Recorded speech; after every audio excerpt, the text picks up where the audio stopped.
வணக்கம். பல சித்தர்களும் ஞானிகளும் வாழ்ந்த இன்றும் வாழ்ந்து கொண்டிருக்கின்ற புண்ணிய பூமி நம் பாரத பூமியாகும். விடை கிடைக்காத பல ரகசியங்கள், விசித்திரங்கள் மற்றும் அமானுஷ்யங்கள் கொண்டு பல யுகங்களை கண்ட இந்து மதத்தின் பழம்பெரும் கோவில்களும் அதற்கான வரலாறுகளும் இருக்கின்றன. இன்று நாம் காணப்போவது தனூத் மாதாவை பற்றியது. இந்த கோவில் ராஜஸ்தானில் உள்ள ஜெய்சல்மீர் என்ற இடத்திலிருந்து 100 கிலோமீட்டர் தொலைவில் இந்திய பாகிஸ்தான் எல்லை பகுதியில் அமைந்துள்ளது. தனூட் மாதா 51 சக்தி பீடத்தின் ஒன்றான பலுச்சிஸ்தானில் உள்ள ஹிங்குலா தேவியின் அம்சமாக கருதப்படுகின்றது. நம் கிராமத்தை எப்படி நமது எல்லை தெய்வங்கள், கிராம தெய்வங்கள் காக்கின்றதோ அதுபோன்று தனூட் மாதா நம் நாட்டின் எல்லை பகுதியை காக்கின்றார். இது வெறும் நம்பிக்கையோ அல்லது கதையோ அல்ல. இந்த நிகழ்வு போர், வீரம் மற்றும் வெற்றியை பற்றியது. 50 வருடங்களுக்கு முன்பு நடந்த உண்மை சம்பவமாகும்.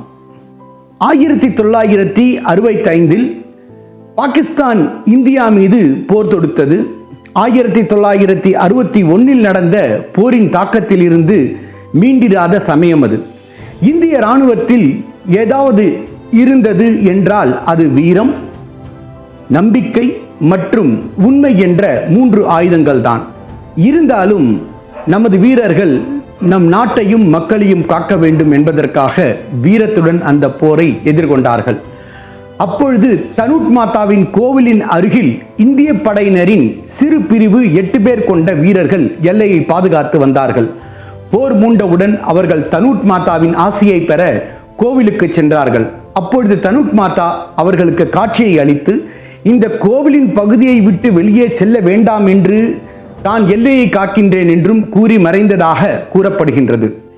இந்த போரில் 1000க்கும் மேற்பட்ட பாகிஸ்தான் இராணுவத்தினர் நவம்பர் 17, 1965 தனூட் பகுதியை பீரங்கி குண்டுகள் கொண்டு தாக்கினார்கள். பாகிஸ்தானின் பீரங்கி குண்டுகள் 4 சுவர் கொண்ட அந்த சிறிய தனூட் மாதாவின் கோவிலையோ அல்லது கோவிலுக்கு அருகில் இருந்த இந்திய இராணுவ வீரர்களின் பங்கர் மீதோ ஒரு கீறல் கூட ஏற்படுத்த முடியவில்லை. இதை கண்டு பாகிஸ்தான் இராணுவம் ஆச்சரியத்திலும் அமானுஷ்ய சக்தியின் பிடியில் இருப்பதையும் உணர்ந்தார்கள். நவம்பர் 18, 19 ஆகிய 2 தினங்களில் அதிநவீன போர்களை கொண்டு விமானம் மூலமாகவும் குண்டுமழை பொழிந்தார்கள். இந்த 3 நாட்கள் 3000க்கும் மேலான குண்டுகள் தனூட் மாதா கோவிலை சுற்றியும் தனூட் பகுதியிலும் விழுந்தது. ஆனால் ஒரு பீரங்கி குண்டுகள் கூட வெடிக்கவில்லை. ஒரு குண்டு வெடித்தால் கூட மிகப்பெரிய கட்டிடங்கள் கூட தரைமட்டமாகிவிடும்.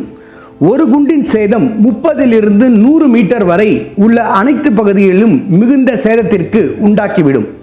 3000 குண்டுகளை கொண்டு தனூட் பகுதியை தாக்கினாலும் ஒரு சிறிய செங்கலை கூட அசைக்க முடியவில்லை என்று கற்பனைக்கு எட்டாத, நம்ப முடியாத நிலையில் பாகிஸ்தான் இராணுவத்தினர் தள்ளப்பட்டார்கள்.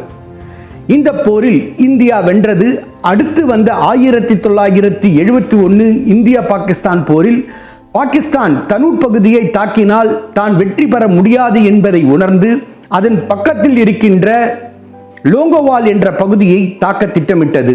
அந்த லோங்கோவால் என்ற பகுதி தனூட்டிற்கு மிகவும் அருகில் இருப்பது என்பது குறிப்பிடத்தக்கது. அந்த லோங்கோவால் பகுதியில் இந்திய இராணுவத்தைச் சேர்ந்த 120 வீரர்கள் தான் இருந்தார்கள்.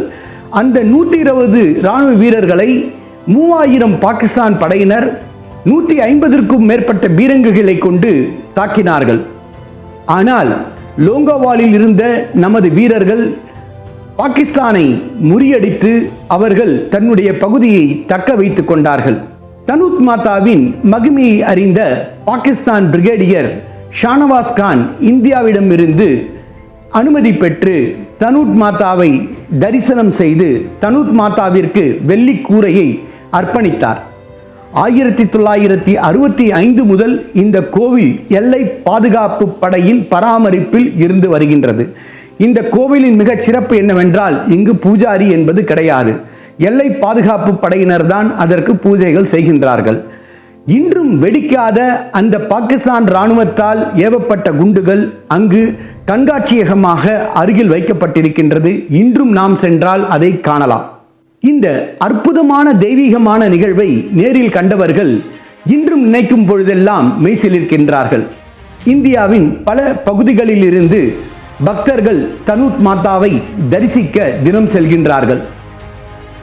அப்படி தரிசிக்கும் பக்தர்கள் அங்கு ஒரு தெய்வீக சக்தியை உணர்வதாக கூறுகின்றார்கள். தனூட் மாதாவை பற்றி நான் உங்களுக்கு கூறும் பொழுது ஒவ்வொரு நொடியிலும் அந்த தெய்வீக சக்தியை உணர்கின்றேன்.